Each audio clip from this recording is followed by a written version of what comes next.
Halo sahabat, selamat datang kembali di channel Suksespedia. Ikan moli balon adalah ikan yang sangat diminati oleh para pecinta ikan di Indonesia. Bagaimana tidak? Ikan ini mempunyai ciri khas perut gendut yang lucu dan corak yang beraneka ragam. Nah, bagaimana dengan popularitasnya? Ikan ini sangat menjanjikan untuk dibudidayakan. Lalu bagaimana sih cara membudidayakan ikan ini? Temukan jawabannya dengan menyimak video ini hingga akhir. Inilah cara ternak dan budidaya ikan hias moli balon mudah dan menguntungkan, versi dari Suksespedia.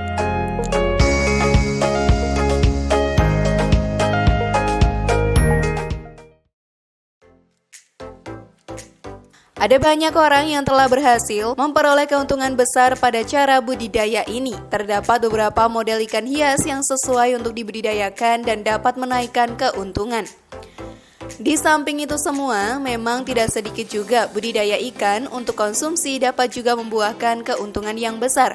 Di luar itu sahabat, beberapa orang lebih tertarik melakukan budidaya yang lebih menguntungkan lantaran dapat dijual dengan harga yang lebih mahal dibandingkan ikan konsumsi yang umumnya dihargai berdasarkan pada sistem kiloan.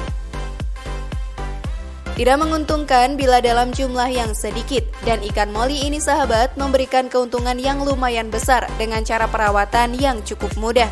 Namun sebelum memulai usaha ini, alangkah baiknya kalian mengetahui terlebih dahulu cara budidayanya. Namun untuk mendapatkan keuntungan yang banyak, sahabat harus tahu ya, bagaimana sih cara ternak moli yang benar? Namun sebelum lanjut, klik dulu tombol loncengnya biar kalian gak ketinggalan info baru dari channel ini.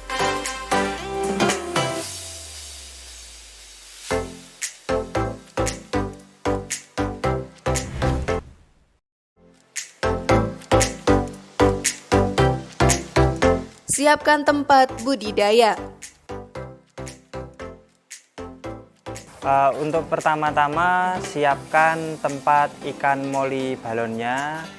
Ada beberapa tempat untuk budidaya ikan moli balon. Yang pertama kolam atau akuarium. Nah, akuarium itu harus bersih, paparan sinarnya itu juga terpenuhi itu. Dan yang kedua kolam semen. Nah, kolam semen ini juga saya anjurkan itu di outdoor, jadi terpapar sinar matahari langsung. Terus ada beberapa kolam lainnya, bisa kolam terpal dan kolam tanah.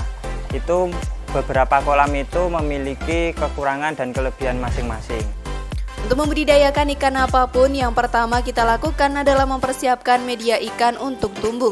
Karena ukuran ikan moli balon yang kecil, hal ini bisa dilakukan baik di akuarium maupun kolam. Yang paling penting sahabat adalah suhu, pH, dan kebersihan air harus selalu terjaga. Akuarium. Akuarium yang terbuat dari kaca adalah tempat yang paling tepat untuk melakukan budidaya. Bukan hanya ikan hias ini saja, namun semua ikan hias dianjurkan untuk menggunakan akuarium. Hal ini dikarenakan ikan moli balon sangat suka hidup di tempat yang terbuka dan memiliki pencahayaan yang cukup. Sayangnya, akuarium punya kapasitas yang sangat kecil ya. Jika ingin memelihara banyak ikan, maka akuarium yang dibutuhkan pun harus banyak juga. Dan biayanya pun pasti lebih mahal daripada menggunakan kolam jenis lainnya. Kolam semen. Beberapa orang yang membudidayakan ikan lucu ini tidak menggunakan akuarium kaca, melainkan menggunakan kolam semen. Kolam yang terbuat dari semen ini didesain sedemikian rupa agar moli dapat hidup dan tumbuh. Sekali lagi, tak peduli media apapun yang digunakan ikan moli balon untuk tumbuh, yang perlu diperhatikan adalah kualitas airnya ya sahabat. Kolam semen ini lebih menguntungkan daripada akuarium jika dilihat dari segi kapasitasnya. Kolam semen tentu saja ukurannya jauh lebih besar daripada akuarium, sehingga dapat menampung lebih banyak ikan. Kolam semen ini per meternya dapat menampung ratusan ikan moli. Kolam tanah. Hampir sama dengan kolam semen, kolam tanah ini menguntungkan dari segi kapasitasnya yang cukup luas. Hanya saja, kolam tanah terkenal lebih ribet untuk urusan mengontrol kualitas airnya. Air dalam kolam yang langsung menyentuh tanah tentu saja lebih mudah dihinggapi benih penyakit, bakteri, serta hama pemakan ikan. Seperti ikan gabus misalnya. Meski begitu, kolam tanah juga memiliki keuntungan karena bersentuhan dengan tanah maka air akan dihuni oleh lebih banyak mikroba. Nah, mikroba inilah yang dapat juga menjadi santapan tambahan bagi ikan moli balon peliharaan kita, serta dapat menguraikan kotoran dengan lebih cepat. Nah, bagaimana nih sahabat, mau memilih akuarium, kolam semen ataukah kolam tanah?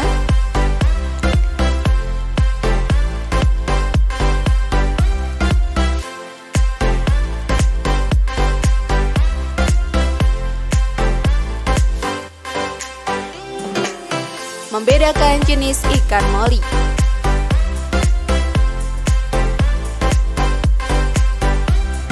Untuk membedakan jenis kelamin ikan moli balon bisa dilihat dari bentuk tubuh, bentuk sirip, terus warna itu. Untuk bentuk sirip itu saya biasanya melihat dari sirip atas. Sirip bagian atas atau jambulnya itu kalau betina itu lebih memanjang dan bentuknya lancip. Sedangkan kalau betina itu bentuknya lebih lebih bulat kayak busur gitu dan lebih pendek. Terus untuk warna si pejantan itu juga lebih lebih mencolok daripada betinanya gitu. Terus dari segi fisik bentuk badan itu si pejantan itu lebih memanjang, terus lebih ramping. Kalau si betina itu bahasanya lebih memendek dan bahasa Jawanya bundek gitu. Untuk memilih indukan, sahabat harus tahu dulu nih cara membedakannya. Membedakan jenis kelamin antara ikan jantan dan betina ada beberapa cara yang harus dilakukan. Mulai dari melihat ukuran tubuhnya, bentuk kepala, corak warna ikan, bentuk sirip, hingga bentuk sirip di bawah perut. Berikut ini caranya. Bentuk tubuh ikan. Cara membedakan ikan moli jantan dan betina yang paling mudah adalah dilihat dari bentuk tubuh ikan tersebut. Bahkan hampir semua ikan hias bisa dilihat dari perawakannya. Ikan jantan biasanya memiliki bentuk tubuh yang lebih kecil dibandingkan betina. Begitupun pada ikan moli. Sedangkan ikan betina memiliki bentuk tubuh yang bulat dan lebih besar dan ujung mulut yang lebih mancung. Corak warna ikan. Jika dilihat dari warnanya, ikan moli jantan dan betina, sahabat, dapat terlihat perbedaannya dengan sangat mudah. Ikan betina memiliki ragam warna yang banyak, namun warnanya agak gelap dan kurang menarik. Sedangkan ikan bejantan memiliki warna yang beragam, namun memiliki warna tubuh yang lebih cerah. Ikan jantan moli memang lebih menarik. Hal ini sangat penting kaitannya untuk menarik perhatian dari ikan betina. Bentuk sirip. Bentuk sirip ikan moli sangat mirip dengan ikan cupang, namun tidak terlalu lebar. Sirip ikan moli jantan biasanya lebih lebar dan juga panjang, serta warnanya yang berseri-seri. Sedangkan sirip ikan betina ukurannya kecil dan juga pendek, serta warnanya dominan satu warna.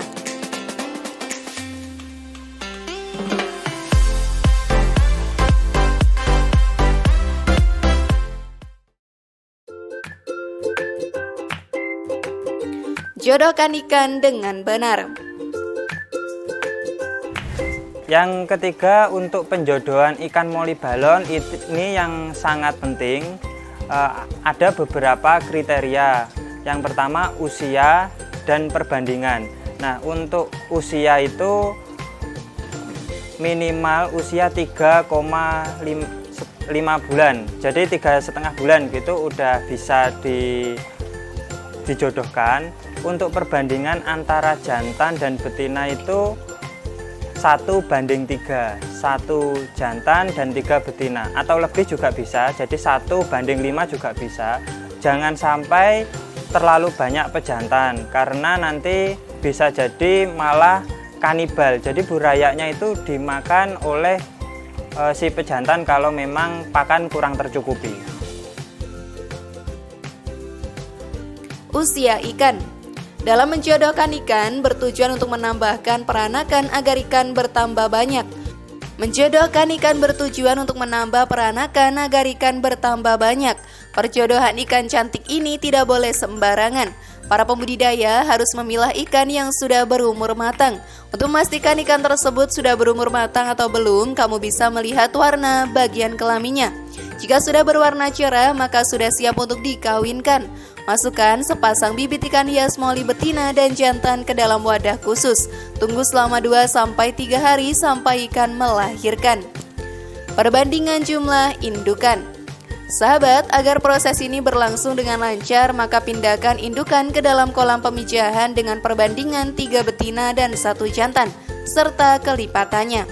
Selain itu, atur suhu akuarium atau bak penampungan dengan baik, supaya ikan bisa hidup dengan baik juga.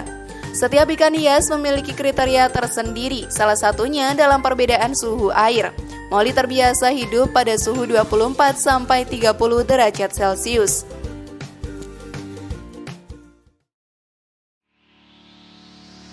Ciri-ciri ikan moli yang hamil. Ciri moli hamil itu gini. Kalau dari segi apa ya? Itu yang moli betina itu lebih menyendiri di pojokan, tapi tetap sehat gitu.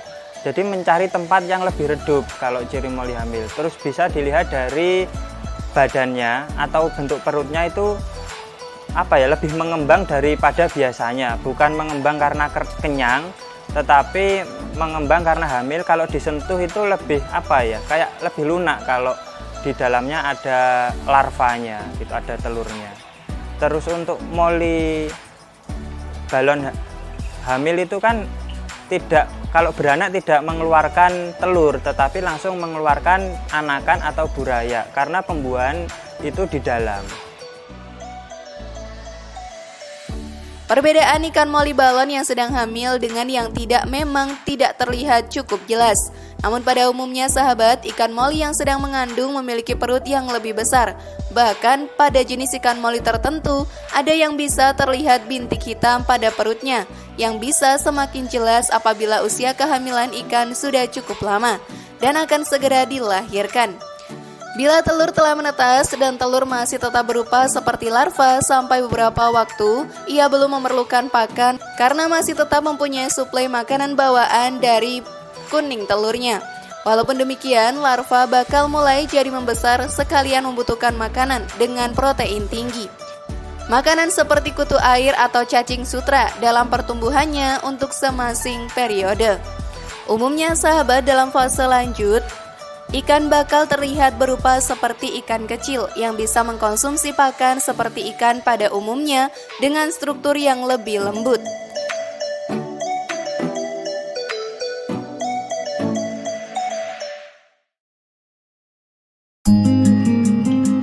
Beri makanan yang bergizi. Makanan moli balon yang dianjurkan itu ada beberapa. Yang pertama adalah pakan hidup dan pakan pabrikan. Kalau pakan hidup itu saya menggunakan kutu air dan cacing sutra. Kalau kutu air itu sangat bagus karena nutrisinya juga sangat lengkap. Ada protein itu kurang lebih 65% dan serat kasar itu juga bagus. Terus dan selanjutnya cacing sutra itu juga bagus, itu sekitar 60% kandungan proteinnya, sehingga bagus untuk pembesaran buraya sampai remaja gitu. Pertumbuhannya juga cepat nanti. Terus ada lagi, kalau memang pakan alami itu atau pakan hidup sulit didapat, bisa memakai pakan pabrikan. Pakan pabrikan itu kalau saya itu memakai Fenglinol, itu produknya Matahari Sakti. Kurang lebih proteinnya itu 39% sampai 41%. Itu juga sangat bagus. Tapi saya anjurkan memakai pakan hidup saja karena nanti tidak mencemari air gitu. Airnya lebih awet gitu. Setelah ikan moli melahirkan burayak, maka harus segera dipisahkan agar burayak tersebut tidak dimakan induknya. Nah, pada tahap ini ikan moli kecil tidak perlu diberi makan hingga 3-4 hari karena mereka masih membawa nutrisi ekstra. Setelah masa itu berakhir, barulah beri makanan yang bernutrisi. Jenis makanan. Sebenarnya, makanan ikan moli balon ini bisa menggunakan makanan buatan dan makanan alami. Namun tentu saja, makanan alami jauh lebih bernutrisi daripada makanan buatan pabrik ya. Jika ingin ikan moli kita menjadi sehat dan gemuk, maka cobalah menambahkan makanan hidup atau beku dalam menu ikan molimu. Makanan ini meliputi kutu air, cacing sutra, artemia, cacing darah, dan dapnia. Makanan ini banyak berkontribusi pada pertumbuhan dan perkembangannya loh sahabat. Makanan ini banyak sekali berkontribusi pada pertumbuhan dan perkembangan dari ikan moli balon. Dosis pemberian makan. Karena moli adalah ikan akuarium yang sangat aktif, mereka membutuhkan banyak makanan. Kita harus memberi mereka makan sekitar 2 hingga 3 kali dalam sehari. Tapi jangan berlebihan porsinya, karena itu akan mengotori akuarium dan membuat ikan tidak sehat. Ikan moli yang kecil tentu sekali makan tidak sampai 15% dari berat tubuhnya ya.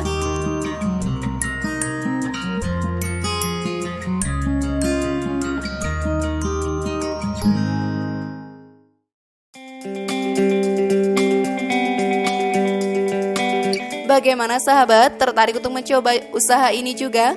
Share pendapat menarik kalian di kolom komentar ya. Terima kasih sudah menyaksikan channel kami. Mari membangun channel Suksespedia dengan cara klik tombol subscribe, like, share, dan aktifkan tombol loncengnya. Sampai jumpa di video berikutnya dan jangan lupa tonton video yang lainnya ya.